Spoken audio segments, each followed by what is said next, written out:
2015 is the year of the sheep. Welcome to a brand new episode of Go. I'm your host, Dana Giesbrecht, and today we're here at the Merry Help of Christians Chinese Catholic Parish. This weekend is their big carnival celebrating the Chinese Lunar New Year, and we're going to learn all about it on the show today, including how they're making thousands of handmade traditional Chinese snacks, the lion dances, all the performances, but as well how they're also including other cultures in the community. Stay tuned for all of that, but first we're going to learn how a $50 million expansion is about to make one of Canada's largest biopharmaceutical companies even bigger. Here's Shaw TV's Tim Dancy. Imagine hundreds of people watching you and you only have 20 minutes to impress them. So what's happening? Here's volunteer producer Daniil Ansalmi with the scoop on an upcoming art battle. Take a look. And mini egg waffles, another one of our snacks that will be made for the Chinese Lunar New Year Carnival. Not a traditional snack, but very popular in Hong Kong.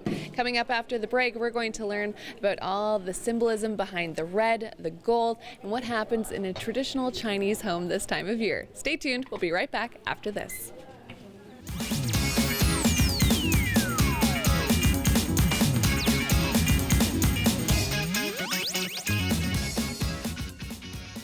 Here we have some happy volunteers working away on the thousands of handmade traditional Chinese snacks to be consumed at this weekend's Chinese Lunar New Year Carnival. Welcome back to the show. If you're just tuning in now, we're at the Merry Help of Christians Chinese Catholic Parish. And this Saturday and Sunday is the big event, free to the public. We're going to learn all the details coming up in the show. As well, we're going to find out why it's always the elders in the community who are making these snacks by hand and what all the gold and red symbolizes. Stay tuned for all of that, but first, this weekend also kicks off the 25th annual Silver Skate Festival at Horlack Park, and Shaw TV's Bianca Jade caught up with one skater who traded in his hockey skates to be part of the action. She stole the hearts of Canadians from coast to coast at the 2014 Sochi Olympics, and she recently made a stop in St. Albert to inspire the next generation of young female hockey players. Here's Shaw TV's Dave Dawson with more. We are now here with Sandy live from the church, and we are talking all about Chinese Lunar New Year. This is very exciting. Now, before we get to what's happening this weekend here at the church, let's talk about some of the significance behind the Lunar New Year. What does it mean in the Chinese culture? Well, just like every New Year, New Year always symbolizes a fresh start. Chinese culture takes New Year and blows it up not just to a day, but a whole period of time. In the time leading up to the New Year, it's really important to do away with everything unfinished business in the past year. Get rid of all your debts, get rid of if you had any bad luck, and then your new year is like a fresh start. So you want to start out with a bang. We do lots of loud and festive things to make sure that you have a good start to the year.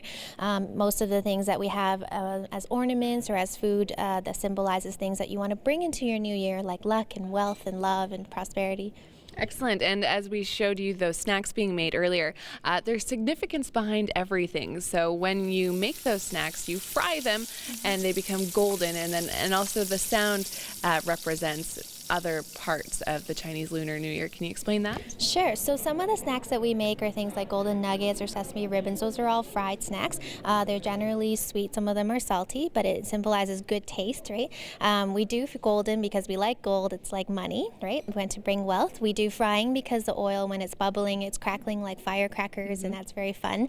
And then the thing is, when you're boiling, the word boiling kind of sounds like a proverb that we say that money kind of boils in and enters your home. Excellent. And then we see red all over us, and the table is very well decorated and lots of sweets. Why are sweets so prominent with Chinese Lunar New Year? Well, sweet kind of is associated with happiness, so we want to bring lots of happiness. If you look at that tray there, this is kind of a tray of unity or a tray of togetherness. Traditionally, you would have one in your home, so when visitors come to wish you Happy New Year, you can serve them some sweet things and in turn return their wishes. So, for example, some of the things in there are sweet kind of candied lotus seeds. So lotus seeds have the kind of connotation that you would have many babies, so fertility in the new year. We also give red packets, as you see. That's probably some of our favorite parts of the new year. So children and any unmarried people would get red packets from their elders and families, and they always have money inside, so that's always nice. But the packets themselves have different sayings, and they generally wish you, good luck in school, good luck in your career, find your happiness. Excellent. Sandy, thanks so much for your time. Stay tuned after the break. We're going to learn about all the festivities happening here at the church this weekend.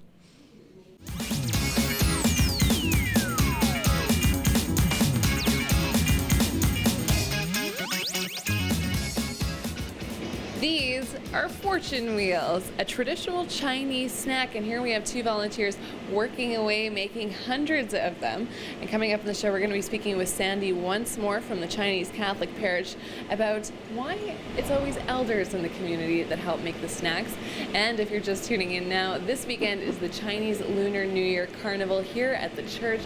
Hundreds of volunteers working away for the 16th annual Carnival. Now, even that golden color of the deep fried dough symbolizes wealth, as well as the bubbling from the oil. That symbolizes firecrackers, and everything ties in for some sort of representation of how the Chinese people celebrate their New Year. And coming up in just a moment, Sandy will return once again to tell us all about the festivities you can check out with the family this weekend. But first, last weekend, we introduced you to a woman who has built a cheerleading empire here in the city. And now in part 2 of this feature, we learn how Diane Greeno has also helped pave the way for future athletes.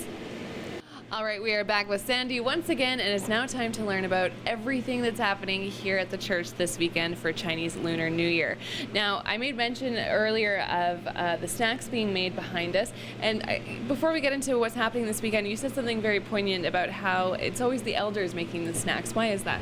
Exactly. So definitely Chinese New Year has been a very long time celebration. One of the best things about it is that this is a time where we really showcase the traditions and cultures and skills that have been passed down for generations. As you can see, most of the people that have been making our snacks today are elderly people, and they're the ones that really have the knowledge and the skills. And that's something I think us young people are hoping to learn one day, and it's great that you can see this every single year so you know your turn is coming. Perfect. Okay, what is happening here this weekend?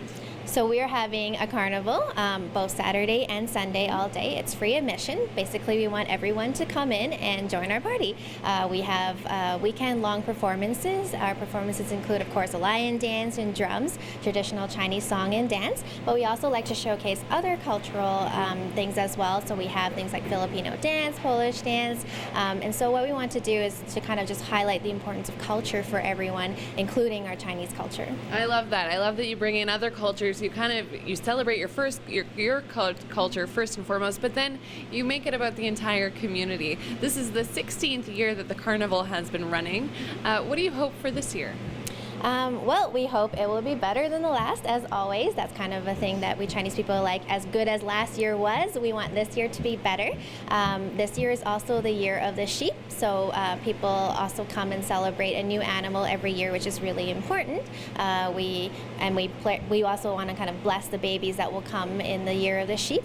We hope that they will be kind and gentle and grow up nice and happy as well. And we generally hope that we can invite more and more public to come and share in our party, share in our culture, sample all our food that we're making.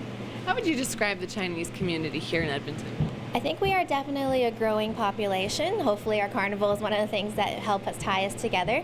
One of the great things about Edmonton being such a festival city is that people love to come to festivals, and so Chinese New Year Carnival is a great opportunity for everyone to come and unite together, which is also the meaning of Chinese New Year. Excellent. Sandy, thanks so much for your time. Before we go, here's your on-the-go calendar.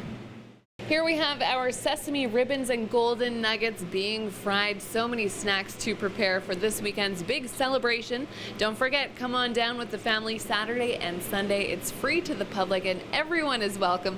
Help come celebrate the Chinese Lunar New Year. I've been your host, Giesbrecht. We'll see you next time.